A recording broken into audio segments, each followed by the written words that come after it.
Millions of Americans are finding themselves suddenly working at home and they're not quite sure what to do with it. So today right here on Fiverr Talks, I'm going to share my top tips for working at home that I've learned over the last decade doing it for myself.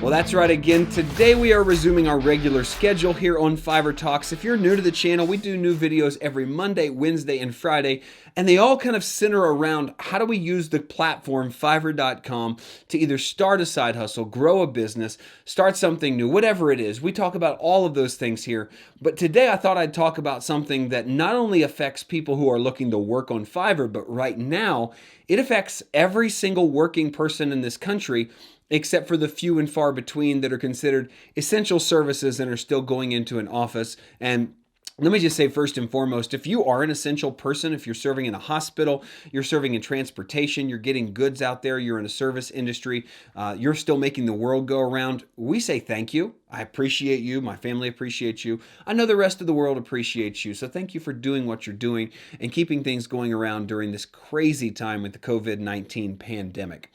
Anyway, today I thought I would share some of the tips that I've learned over the last decade working for myself and working from home, because let me tell you, it is not for the faint of heart. It is not easy. I am the father of 3 young boys. When I started working at home, these boys were ages 1 and 3, or maybe like 2 and 4. I only had 2 at the time. Now I have 3, and they range from ages 6 all the way up to 12. And it can be hard to get a lot done in a house with 3 small boys. I even traveled the country for a little while in an RV working with those 3 small boys and my wife while we traveled around all over America. So I know what it's like to work in small spaces and try to be productive and sometimes work long hours. So today I'm going to give you some of the tips that I've learned over the years of doing this for myself, both by making mistakes and figuring out a rhythm that works for me. But I want to start by saying that this is not prescriptive for every single person, because we're all different. We all have different ways that we like to work and different things that work for us.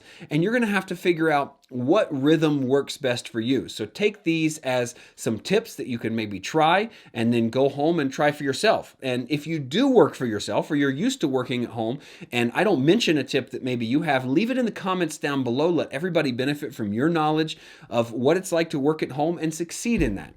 And if you already work from home, maybe there's something I don't mention in this video today, leave us a comment down below. Let everybody know what your best tip is for working at home, because that way everybody can benefit from your knowledge and experience as well.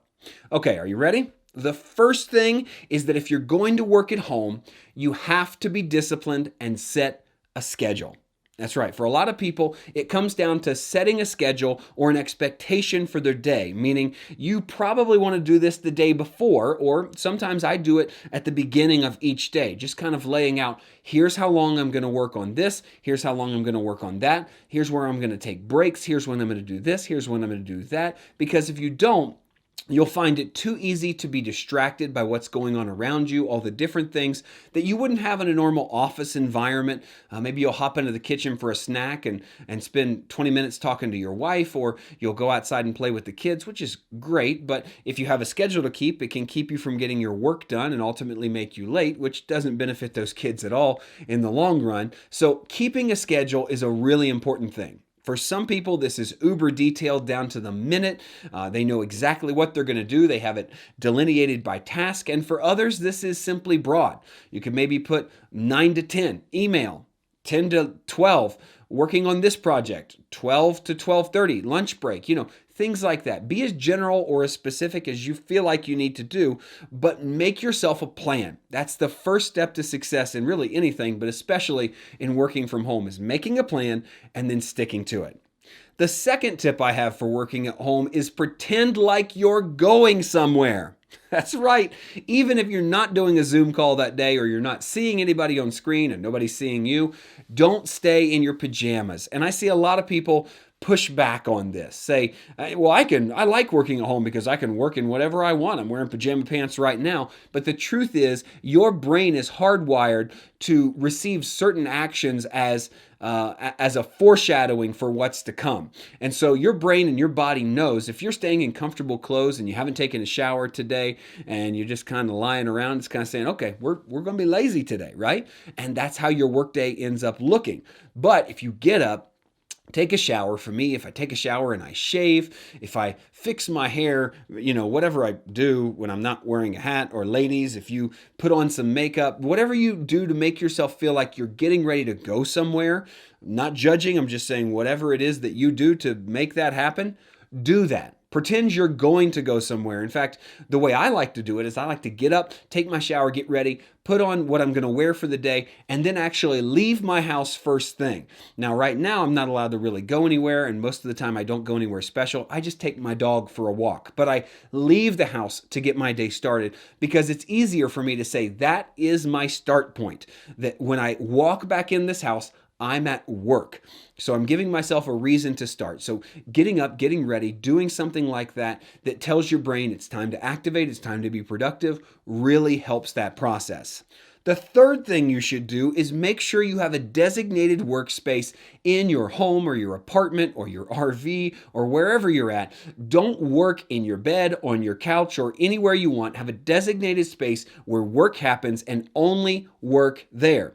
That way, if you want to get up during the day and take a break, work stops for a minute. But when you're ready to work, you go back to that.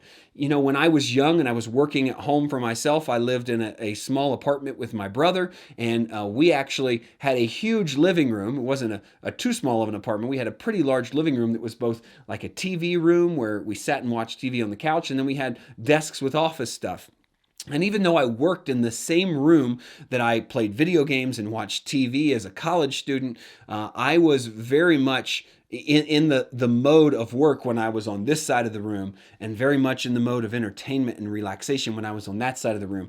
Kind of separating them off helped me to understand this is where work happens, this is where play happens, and you could easily separate the two. But if you're working and commingling in the same spaces, then it's harder for your brain to tell, what are we doing now? How do we be productive? How do we get started? And it's all about tricking your mind into being productive in the right space so it knows what to do when you're in that spot. My fourth tip is to take breaks. I like to do this a lot. In fact, I like to get up and go away from my desk for 5 or 10 minutes at a time. Sometimes I go out and take a walk. Sometimes I call somebody and just kind of meander around outside in my yard. Sometimes I lay down on my couch and take a 10-minute nap. That may sound lazy to you, but it's actually really helpful for my productivity sometimes because it shuts my mind off. It allows me to recenter, and when I open my eyes, just a few short minutes later, I'm ready to go, ready to refocus. But get up and take breaks. Don't let yourself get distracted or make those breaks too long, but make sure you're taking breaks, getting away from that spot so that you can re-engage when you get there and get things back to a productive place quickly. And finally, the last thing that I'll mention about how to work at home, your fifth tip for today. This one is really quite easy, but for you workaholics, it's going to be more difficult. That is, set an end time for your workday. It's really easy when you're at home for work to just bleed into the night. And if you're working long hours, it's tough, especially if you're working a side hustle, if you're working all day somewhere else and coming home. But it's always helpful to set an end time, your clock out time, your countdown to when life begins and work ends. Make sure you do that at the beginning of the day or throughout the day. Adjust that. Say, I'm going to be done by, maybe it's 5. I'm going to be done by 6 or 6:30. But know that when that time comes, you're going to leave that area. You're going to be done with work. You're not going to go back to that computer and do anything later that day because it really starts a counterproductive cycle of you slipping back into work at non-work hours. And then it makes it harder for you to be productive during work hours. You start to trade and say, well, I did a little work last night, so I don't have to do I do a little less in the morning.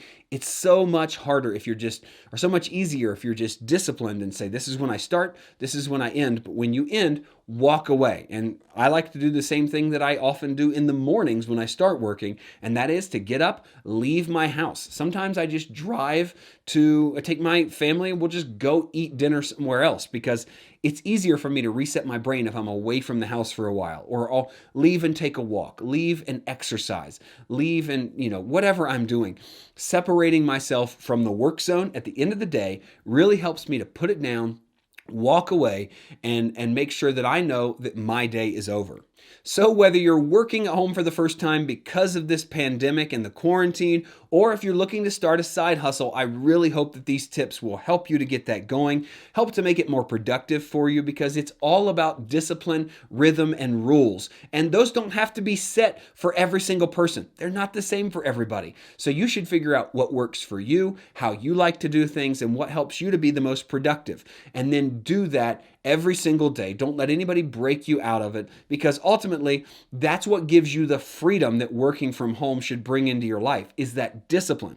If you're disciplined enough to stick to your schedule, then you have freedom in other areas to do other things, and it's just a beautiful thing. So thank you so much for watching. I didn't introduce myself at the beginning of this video, but my name is Joel. I'm a top-rated seller on Fiverr, and I'm here 3 days a week, Monday, Wednesday, and Friday. We're talking about all things Fiverr.com, how to use the platform, how to get started, how to optimize your gigs.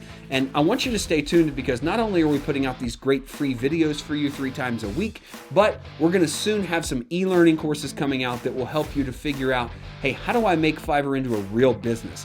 All these things, we talk about them every single week right here on Fiverr Talks, so make sure you come back, you subscribe by hitting the button below. And remember, if you have any tips for how to successfully work at home yourself, leave them in the comments down below. We want to hear from you. And be sure to come back and watch next week's videos on Monday. So until next time, my name is Joel, and keep doing, folks, because the future favors the doers.